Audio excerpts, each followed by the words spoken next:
Let me tell you about chilies. The dry chili Lanka is the most potent of spices. In its blister red skin, the most beautiful. Its other name is danger. The chili sings in the voice of a hawk, circling sun-bleached hills where nothing grows. I, Lanka, was born of Agni, god of fire. I dripped from his fingertips to bring taste to this bland earth. Lanka, I think I am most in love with you. The chili grows in the very center of the island, in the core of a sleeping volcano. Until we reach the third level of apprenticeship, we are not allowed to approach it. Chili, spice of red Thursday, which is the day of reckoning, day which invites us to pick up the sack of our existence and shake it inside out. Day of suicide, day of murder. Lanka, Lanka. Sometimes I roll your name over my tongue. Taste the enticing sting of it. So many times the old one has warned us against your powers. Daughters, use it only as the last remedy. It is easy to start a flame, but to put it out? That is why I hold on Lanka, whose name the 10-headed Ravana took for his enchanted kingdom. City of a million jewels, turned at the last to ash. Though more than once I have been tempted. As when Jagjit comes to the store. In the inner room of the store, on the topmost shelf, sits a sealed jar filled with red fingers of light. One day, I will open it and the chilies will flicker to the ground and blaze. Lanka, fire child, cleanser of evil, for when there is no other way. Jagjit comes to the store with his mother, stands partly behind her, his fingers touching her dupatta, although he is 10 and a half already and tall as wild bamboo. Oh Jaggi, don't hang on me like a girl. Go, get me a packet of sabu papads. Jagjit, with his thin, frightened wrist, who has trouble in school because he knows only Punjabi still. Jagjit, whom the teacher has put in the last row next to the drooling boy with milk blue eyes. Jagjit, who has learned his first English word, idiot, idiot, idiot. I walk to the back where he stares in confusion at the shelves of papads, the packets stamped with hieroglyphs of Hindi and English. I hand him the sabu papads. I tell him, they are the bumpy white ones.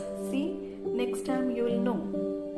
Shy-eyed Jagjit, in your green turban that the kids at school make fun of, do you know your name means world conqueror? But already his mother is shouting, what's taking you so long, Jaggi? Can't find the papads? Are you blind? The hairs on my head will go white, waiting by the time you get back. In the playground, they try to pull it off his head, green turban, the color of a parrot's breast. They dangle the cloth from their fingertips and laugh at his long uncut hair and push him down. Asshole, his second English word, and his knees bleeding from the gravel. Jagjit, who bites down on his lip so the cry will not out. Who picks up his muddy turban and ties it on slowly and goes inside. Jaggi, how come you're always dirtying your school clothes? Here is a button gone and look at this big tear on your shirt. You Badmash, you think I am made of money? At night, he lies with his eyes open, staring until the stars begin to flicker like fireflies in his grandmother's kheti outside Jalandhar. She is singing as she gathers for dinner bunches of saag green as his turban, Punjabi words that sound like rain. Jagjit, do they come back when you at last must close your eyes? Because what else can you do? The jeering voices, the spitting mouths, the hands that pull your pants down in the playground and the girls looking. Chodo menu. Talk English, son of a bitch. Speak up, nigger wetback asshole. Jaggi, what you meaning you don't want to go to school? What for your father is killing himself working at the factory? 2 slaps will make you go. Chodo. At the check stand I say, here's some barfi for you. No, madam, no cost for children. I see him bite eager into the brown sweet flavored with clove and cardamom and cinnamon. He smiles a small smile to answer mine. Crushed clove and cardamom, Jagjit, to make your breath fragrant. Cardamom, which I will scatter tonight on the wind for you. North wind carrying them to open your teachers unseen. And also sweet pungent clove, lavang, spice of compassion. So your mother of a sudden looking up from the washboard, pushing tired hair from her face. Jaggi beta, tell me what happened. I will hold you in her soap-sudsed arms. And here is cinnamon, hollow dark bone that I tuck, unseen in your turban, just before you go. Cinnamon friend maker, cinnamon dalchini, warm brown as skin, to find you someone who will take you by the hand, who will run with you and laugh with you and say, see, this is America, it's not so bad. And for the others with the pebble hard eyes, cinnamon destroyer of enemies, to give you strength which grows in your legs and arms and mostly mouth, till one day you shout no loud enough to make them shocked stop.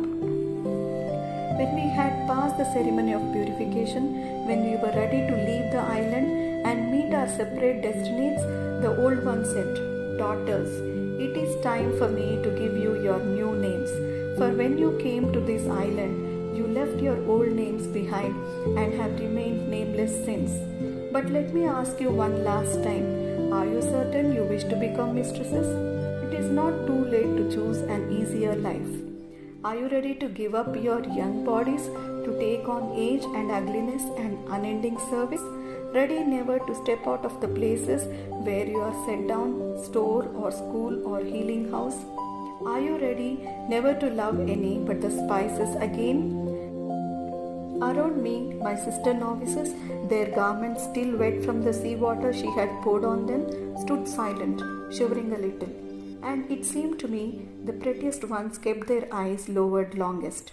Ah, now I have learnt how deep in the human heart vanity lies. Vanity, which is the other face of the fear of being unloved. But on that day, I who was the old one's brightest pupil, quick to master every spell and chant, quick to speak with the spices, even the most dangerous, quick to arrogance and impatience, as often I was, had thrown them a glance, half pity and half derision. I had looked the old one boldly in the eye and said, I am. I who was not beautiful and thought therefore I had little to lose. The old one's stare stung me like the thorn herb. But she said only, very well, and called us to approach her, each alone. Through sea mist, the island cast its pearl light around us. In the sky, rainbows arced like wings. Each girl knelt, and the old one, bending, traced on her forehead her new name. As she spoke, it seemed the girl's features shifted like water, and something new came into every face. You shall be called Aparajita, after the flower whose juice smeared on eyelids leads one to victory. You shall be Pia after Pia tree, whose ashes rubbed on limbs bring vigor. And you? But I had chosen already. First mother, my name will be Tilo. Tilo. Displeasure echoed in her voice, and the other novices looked up fearfully. Yes, I said, and though I too was afraid, I forced my voice not to reveal it. Tilo, short for Tilottama. Ah, how naive I was to think I could keep my heart hidden from the old one, she who would later teach me to look into the hearts of others. You have been nothing but trouble ever since you came. Rule breaker, I should have thrown you out at our first meeting itself. I wonder still that she was not angrier that day, the first mother. Did she see mirrored in my headstrong self her own girlhood? The roots hanging like deadlocks from the branches of banyan trees rustled in the breeze. Or was it her sighing? This name, do you know what it means? It is a question I expected.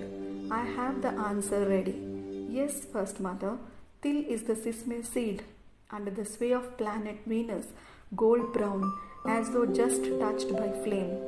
The flower of which is so small and straight and pointed that mothers pray for their grandchildren to have noses shaped like it. Til, which ground into paste with sandalwood, cures diseases of heart and liver. Til, which fried in its own oil, restores luster when one has lost interest in life. I will be Tilottama, the essence of Til, life giver, restorer of health and hope. Her laugh is the sound of dry leaves snapping underfoot. It is certainly not confidence you lack, girl, to take on the name of the most beautiful Apsara of rain god Indra's court. Tilottama, most elegant of dancers, crest jewel among women, or had you not known? I hang my head. For a moment again, I am the ignorant youngster of my first day on the island, sea-wet, naked, stumbling on the sharp, slippery stones. Always she can shape me this way. For this I could hate her if I did not love her so. She who was truly first mother to me, who had given up all hope of being mother. Her fingertips light as breath in my hair. Ah, child, you have set your heart on it. Have you not? But remember, when Brahma made Tilottama to be chief dancer in Indra's court, he warned her never to give her love to a man, only to the dance. Yes, mother, I am laughing with success, with relief, with triumph at this battle fought and won, pressing my lips to the old one's papery palms. Do I not know the rules? Have I not made the vows? And now she writes my new name on my forehead. My mistress' name, finally and forever, after so many changes in who I am. My true name that I am never to tell to any but the sisterhood. Her finger is cool and moves smooth as oil. The air fills with the clean, astringent fragrance of til seeds. Remember this too, Tilottama, disobedient at the last, fell, and was banished to earth to live as a mortal for 7 lives. 7 mortal lives of illness and age, of people turning in disgust from her twisted leprous limbs. But I will not fall, mother. No hint of shaking in my voice.